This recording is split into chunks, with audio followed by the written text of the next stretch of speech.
Do you believe in blood over everything, or not anymore? I stared at my phone screen in the dim light of my kitchen, the group chat notification buzzing like an unwelcome fly at 3 in the morning, and there it was, my mother's message popping up amid the wedding emojis and heart balloons. Please stay home, Sarah. You always bring tension wherever you go. My sister Emily chimed in right after, all bubbly and righteous. Mom's right, it's her day after all. The rest of the family, aunts and cousins I'd barely spoken to in years, flooded the thread with laughing emojis, as if this was some hilarious inside joke, but then I typed back without thinking, my fingers flying over the keys. Then you won't need my card for the caterer. The chat went silent for a beat, the little dots dancing like they were holding their breath, until the wedding planner, some stranger named Rebecca, private messaged me directly. We have a problem with the payment. Can you confirm? And just like that, the real circus began, pulling me right back into the family mess I'd sworn to escape. That moment hit me harder than I expected, sitting there in my cramped Chicago apartment with the distant hum of traffic filtering up from the street below, the kind of late-night quiet that amplifies every little regret from the past. I'm Sarah Thompson, 42, divorced, and supposedly the black sheep of the family because I don't sugarcoat things the way everyone else does. My job as a marketing consultant keeps me busy enough to avoid most gatherings, but Emily's wedding? That was supposed to be different. A chance to play nice after years of strained holidays where I'd bite my tongue during Mom's endless lectures about settling down again. Linda, my mother, has always been the type to organize everything down to the last napkin fold. 68 now, but still running the show like it's her personal empire. She grew up in that post-war Milwaukee household where emotions got stuffed down with the laundry, and she passed it on to us, me and Emily, polar opposites from the start. Emily's the one who got the easy path, the baby of the family, always landing on her feet with that charm that disarms everyone, while I was the serious one, the one who moved away after college to chase a career that didn't involve baking pies for church socials. The group chat had been buzzing for days about the wedding details, the venue in Door County with its fancy lake views, the menu of surf and turf that Emily insisted on because Tom, her fiancé, loves seafood even though half the family can't stand it. I'd chipped in early, back in spring, when Emily called me in a panic about deposits. Sarah, you're so good with numbers, she'd said, her voice all sweet desperation. I pulled out my credit card for the $5,000 caterer down payment without a second thought, figuring it was what sisters do, especially after I'd leaned on her during my divorce mess 2 years ago when everything fell apart with Mark. But now here they were, excluding me like I was some toxic element in their perfect picture. Mom's message wasn't even subtle. It was her way of rewriting history, painting me as the drama queen who'd argued with relatives at Aunt Karen's 50th birthday last year over nothing more than who got the last piece of cake. Emily. Jumping in felt like the final twist of the knife, her "it's her day" line echoing all those times she'd played the victim to get her way, from stealing my prom dress in high school to borrowing money for her failed attempt at opening a boutique in Madison. I set the phone down and paced the linoleum floor, the cool air from the open window doing nothing to calm the heat rising in my cheeks. Part of me wanted to fire off another message, something snappier to match their casual cruelty, but I held back, letting the silence do the work. That's when Rebecca's private message really sank in. She was a professional, no doubt. Her profile pic showed a polished woman in a blazer, probably in her 40s like me, dealing with bridezillas on a weekly basis. But the urgency in her words? That was real. The card is flagged for verification, she wrote. We need this sorted before the final tasting tomorrow, or the whole menu could be at risk. I could picture the fallout. Emily's face crumpling during her bridal prep, Mom scrambling to call in favors from her bridge club ladies who knew a guy in catering. It almost made me smile, that petty spark igniting despite the hurt gnawing at my gut. Why should I fix this? Let them sweat it out, realize that. Excluding the one person who'd actually helped wasn't as easy as a group text. As the minutes ticked by, my mind wandered back to the last family event I'd skipped, Christmas 2 years ago, right after the divorce papers were signed. I'd told them I had work, but really, I couldn't face the pitying looks or Mom's subtle digs about finding someone new before it's too late. Emily had sent photos of the tree trimming, all glowing and festive, with captions like, "Missing you, sis," that rang hollow. Now this wedding was her crowning glory, the event where she'd finally step out of my shadow, or so she thought. Tom seemed nice enough, a steady accountant from the suburbs with his golf stories and reliable sedan, but I'd always wondered if Emily's rush to the altar was less about love and more about escaping the comparisons. And me?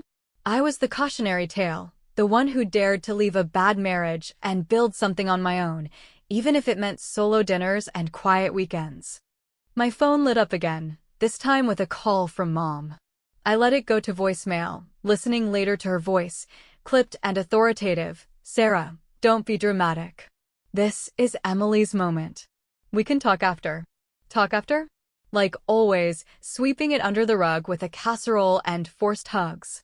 No, this time I replied to Rebecca first, keeping it vague. "I'll look into it. Give me until morning." That bought me time, a little leverage in this game they'd started without inviting me to play. The chat remained eerily quiet, no flood of apologies or demands, just those lingering red receipts staring back at me like accusations. Aunt Karen, ever the peacemaker from her dairy farm up in Green Bay, finally texted privately, "Honey, your mom's just stressed. Come anyway." But I knew better, it was damage control, not genuine outreach. By dawn, as the first light crept over the lake, I was still awake, brewing coffee strong enough to cut through the fog of resentment. Rebecca followed up with details, the caterer's name, Tony's Coastal Eats, a place known for those overpriced lobster rolls that Emily raved about. If I pulled the card now, it wouldn't just delay things, it could cascade, hitting the florist or the photographer next. The thought was tempting, a clever way to remind them that tension cuts both ways. But as I typed out a message to Emily, something simple like, "Happy wedding day, hope the food's worth it," I hesitated, wondering if this was the start of my unraveling or theirs. Little did I know, Rebecca's next message would drop a hint about Emily's secret spending that changed everything, pulling me deeper into the web before I could even decide if I wanted out.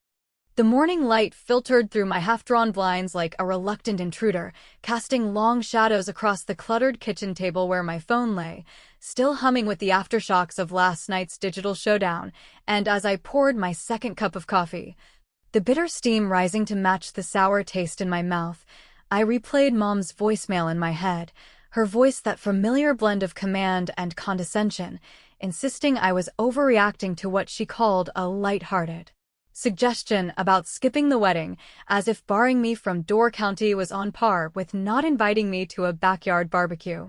I chuckled to myself, a dry, humorless sound that echoed off the empty walls of my apartment, because lighthearted?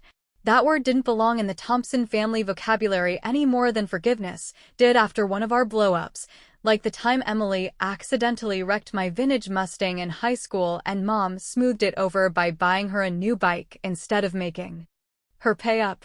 But this wasn't high school anymore.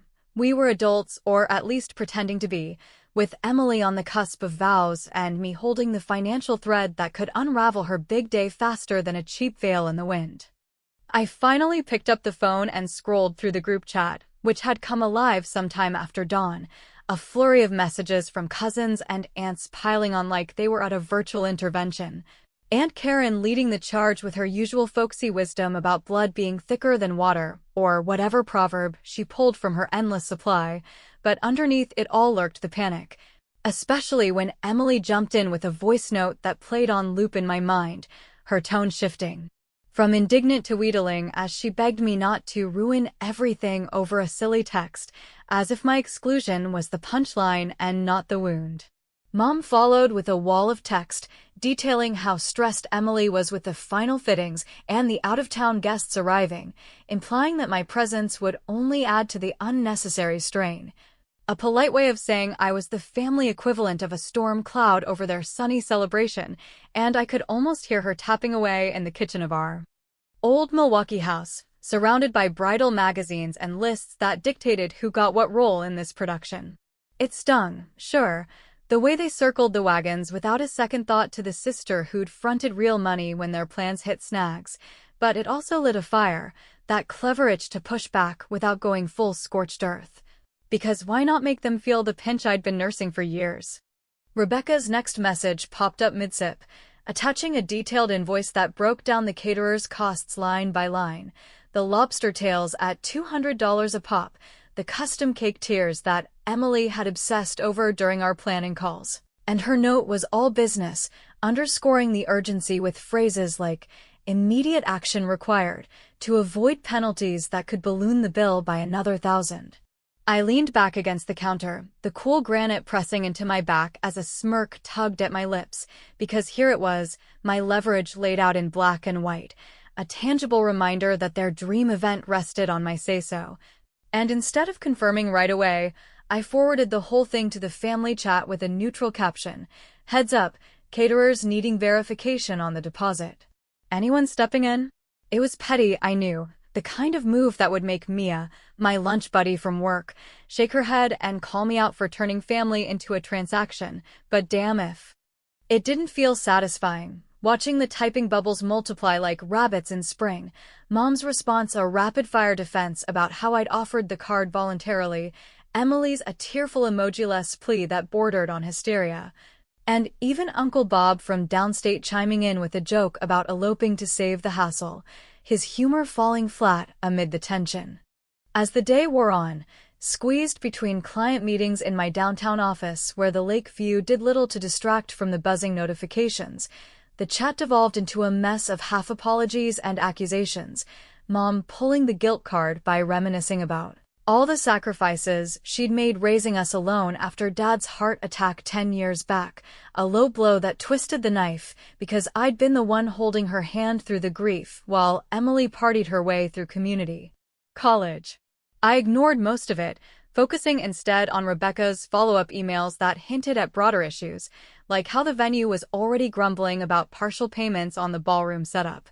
Subtle clues that Emily's budget wasn't as ironclad as she'd boasted during those late-night strategy sessions where she'd confide in me about Tom's conservative spending habits clashing with her visions of grandeur.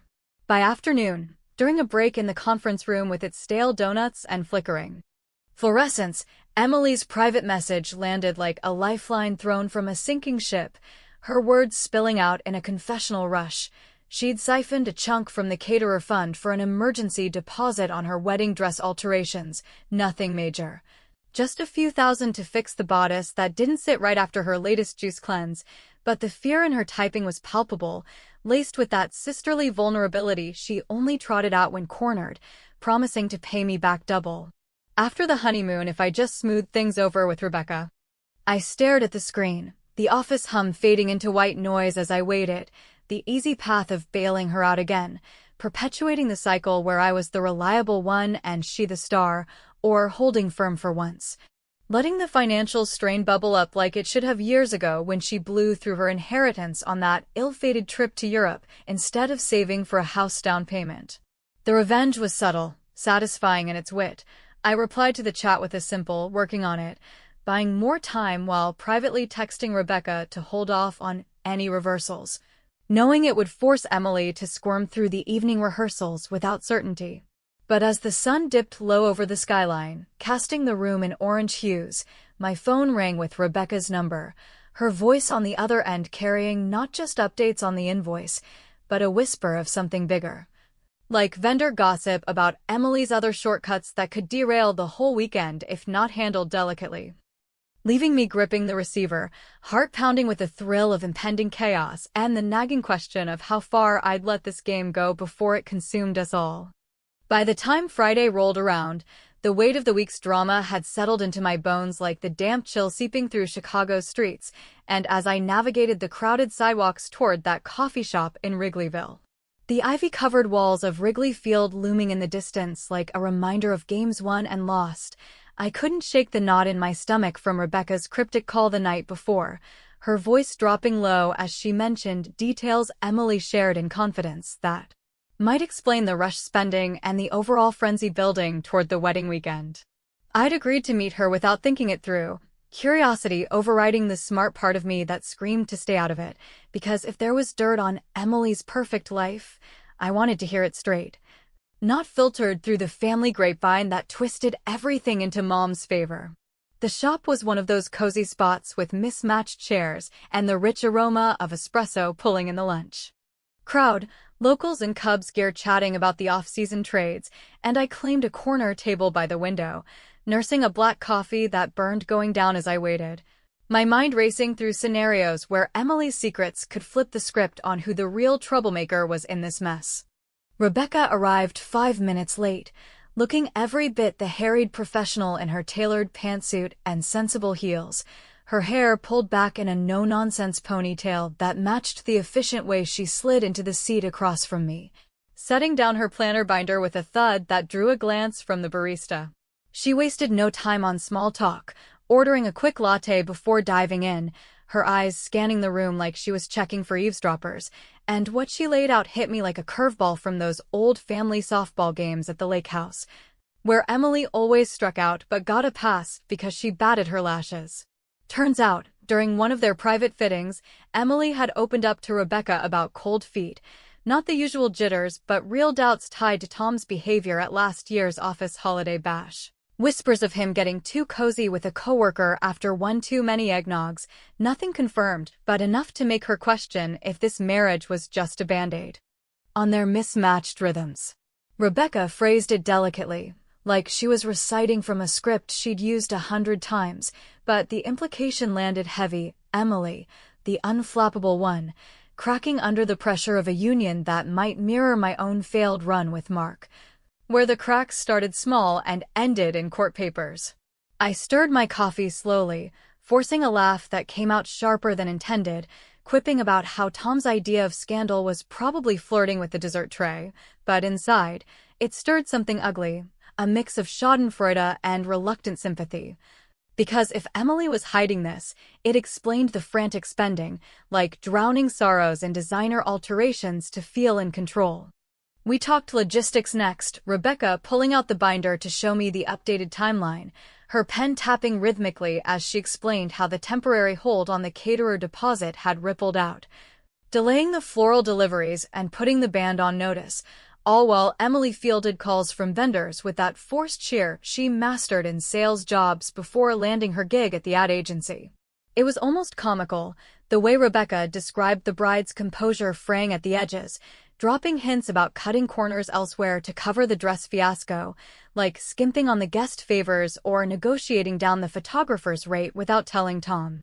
I nodded along, the steam from our drinks curling up like the smoke from a brewing storm, and as she wrapped up with a plea to finalize the payment by end of day to avoid real cancellations, I felt that familiar pull toward revenge. Not the explosive kind, but the sly, satisfying jab that would make them all pause. Emily had texted me twice that morning, her messages a blend of apology and urgency, one admitting the dress dip was to impress Tom's judgmental family at the rehearsal, the other begging for sisterly discretion because Mom would freak if she knew. And it painted her not as the villain but as the scared kid I'd protected from bullies back in elementary school, yet here she was, excluding me like yesterday's news. The meeting stretched longer than planned, Rebecca loosening up with stories of other weddings gone sideways, groomsmen brawls over toasts, mothers-in-law hijacking the playlist, and I found myself chuckling despite the ache, sharing a watered-down version of my divorce to bond over the chaos of commitments gone wrong. But underneath it, my mind was already scheming. By the time we parted ways outside, the autumn sun slanting low and turning the bricks golden, I'd committed to covering the hold verbally, but bought myself until evening with promises of wire transfer details. Driving back to my office through the thickening traffic, horns blaring like impatient relatives, I crafted the next move on my phone's voice memo, an anonymous email to the venue coordinator about potential nut allergies in the menu, nothing dangerous. Just enough to trigger a full review and expose Emily's oversight on guest lists, a petty but pointed reminder that her stress-free day required more than wishing away complications. I hit send from a throwaway account during a red light, the whoosh of confirmation sending a thrill up my spine, witty in its indirectness, like slipping a banana peel under the heels of the family parade. The fallout started almost immediately, my phone lighting up with Rebecca's text as I pulled into the parking garage, a flurry of updates about the sudden menu scramble. Chefs swapping out almonds for safer options in a panic that would eat into the afternoon rehearsals. The group chat, which I'd muted hours ago, pinged with Mom's worried queries about delays, Emily's responses clipped and evasive, and Aunt Karen trying to rally with jokes about wedding mishaps being good luck, but it all built to Rebecca's evening call. Her voice edged with exhaustion as she mentioned overhearing Emily blow up about Tom's bachelor party itinerary, something about a strip club detour in Milwaukee that the best man had leaked, and how the bride was pinning the mounting stress squarely on my interference. I gripped the steering wheel in the dim garage light, pulse quickening at the twist, because if Tom's indiscretions were surfacing now, fueled by the chaos I'd nudged along, what other skeletons would tumble out before the first dance, dragging me from spectator to unwilling director in this unraveling spectacle? Saturday morning crashed in with a downpour that hammered the windows of my apartment like an angry mob demanding entry. The sky over Chicago unleashing sheets of rain that turned the streets into rivers and mirrored the flood of emotions I'd been holding back since that coffee shop chat with Rebecca, where her revelations about Emily's doubts had cracked open old wounds I thought I'd sealed after my divorce. I was midway through a lukewarm bowl of oatmeal, staring at the gray blur outside, when my phone erupted with Emily's call, her voice slicing through the static like a siren as she unloaded about the menu fiasco, accusing me of stirring the pot with some anonymous busybody tip that had the chefs in a tailspin, swapping out half the appetizers and delaying the entire rehearsal because now they were double-checking every ingredient like it was a national security breach. She didn't say it outright, but the implication hung there, thick as the humidity building in the air, that I was the one pulling strings from afar, turning her dream day into a logistical nightmare, and I could picture her pacing the hotel suite up in Door County, that beautiful venue with its wraparound porch now probably slick with puddles, her bridesmaids hovering like nervous hens while she vented about how the prime rib switch to chicken felt like a personal insult after all her careful planning. I let her rant for a bit, murmuring non-committal sounds over the line, because part of me enjoyed the reversal. The way her polished facade was chipping away to reveal the frantic girl who'd once relied on me to cover her parking tickets after late-night study sessions in college, but another part, the one that remembered our shared laughter over midnight ice cream runs, twisted with unease at how my little allergy nudge had snowballed into this mess. Hanging up, I texted Mia for an emergency vent session, and she met me at our usual spot, a no-frills diner off Michigan Avenue where the coffee was bottomless and the booths worn from years of similar confessions. The rain pattering against the glass like impatient fingers as we slid into our seats with steaming mugs and plates of greasy hash browns that Mia swore fixed everything.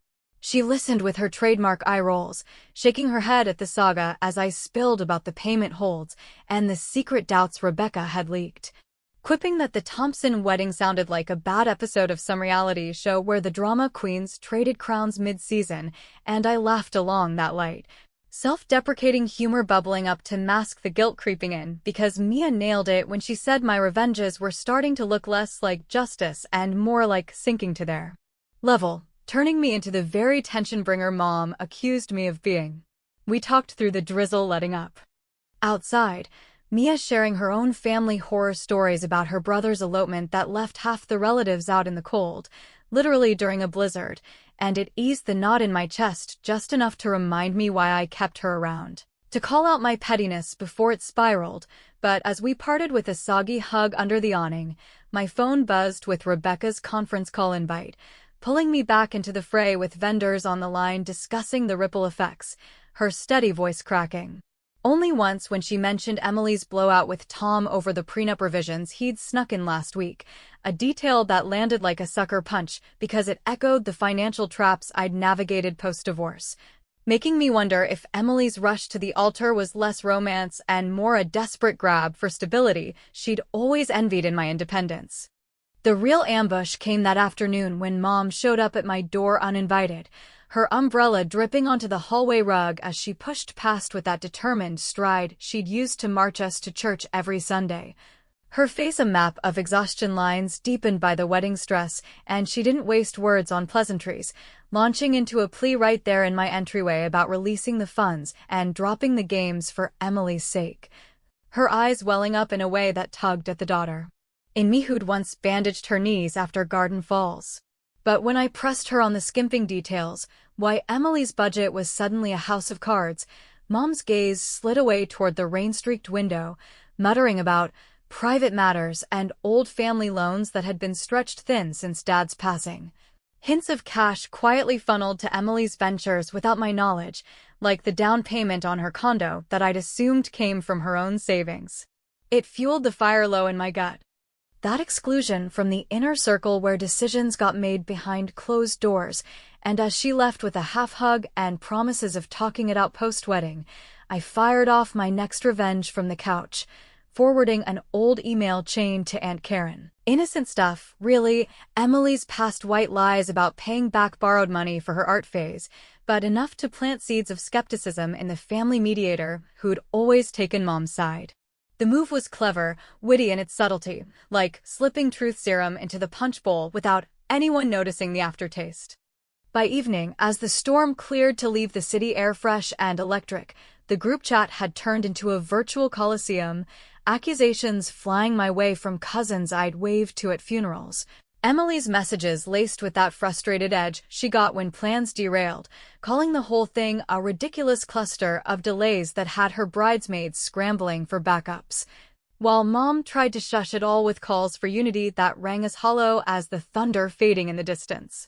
Rebecca's private update shifted the ground under me, detailing how Tom's best man had suddenly bailed that morning, citing family emergencies, but whispers circulating about an affair overlap with the coworker from the holiday party.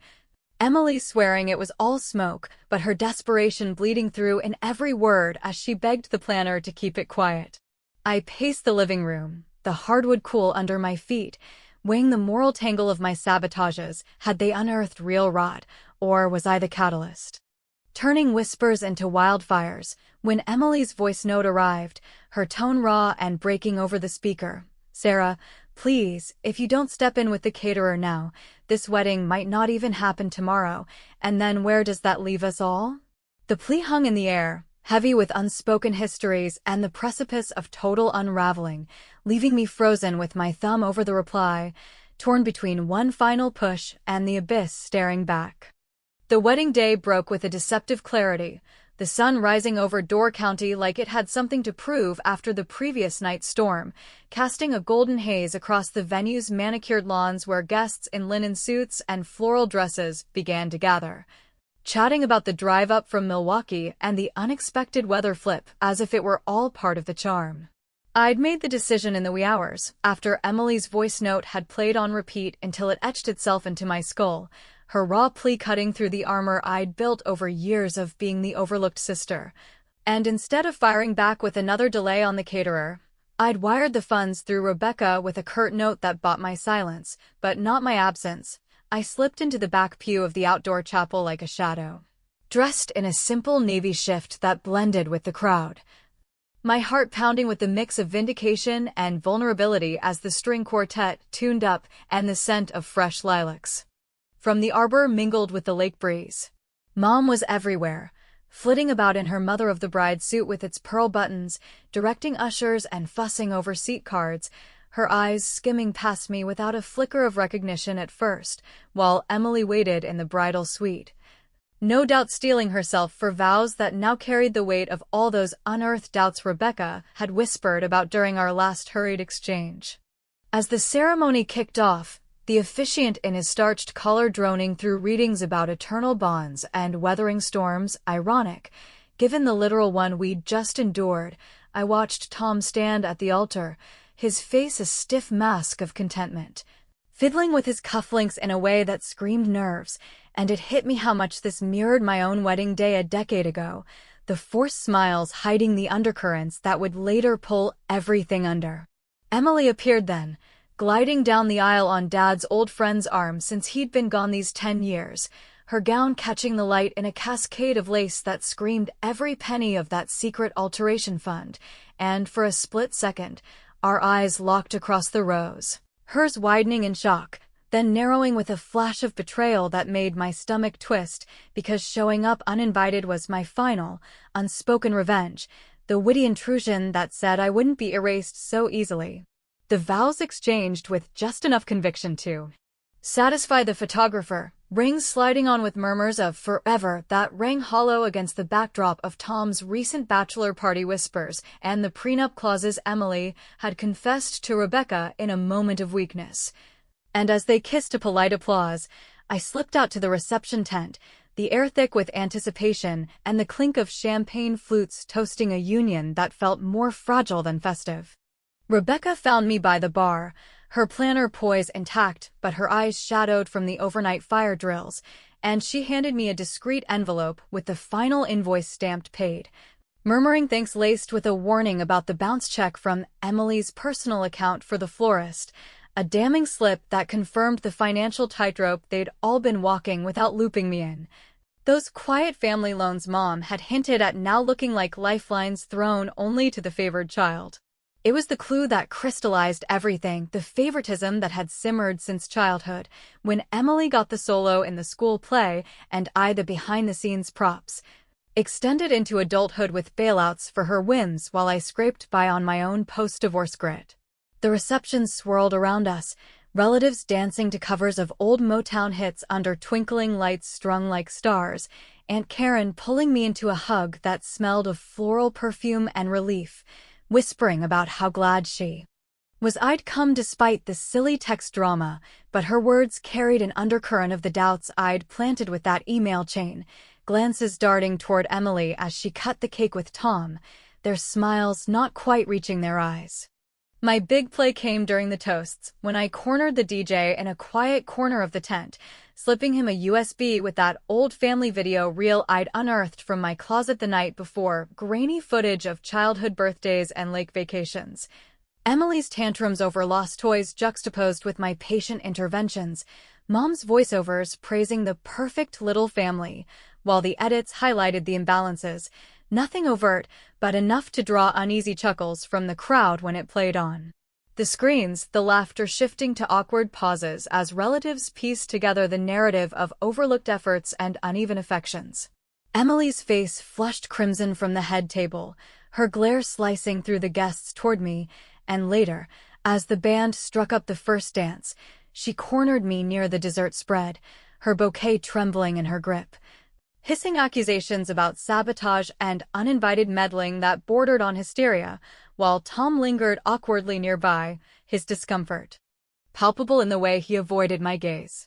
"You always have to make it about you," she spat, but her voice cracked on the edge of something deeper, an admission perhaps that the exclusion stemmed from her own guilt over those hidden debts and doubts.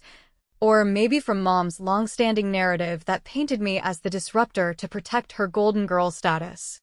As the night wound down, dances slowing under the string lights with half-hearted family embraces that felt more like truces than reconciliations, I slipped away into the cooling evening. The bay's gentle waves lapping at the shore like unanswered questions echoing in my mind, had my revenges exposed the rot in their perfect facade, forcing Emily to confront the lies she'd built her life on, or had I just amplified the fractures, turning a flawed family into a broken one? Mom caught my arm at the valet, her eyes searching mine with a rare vulnerability, muttering about talking soon, really talking, but the words hung unfinished as I drove off into the dark, the taillights fading like possibilities left unexplored, wondering if any of us could mend the rifts without dragging up the full truths we'd all buried, or if this uneasy peace was just the prelude to the next inevitable storm.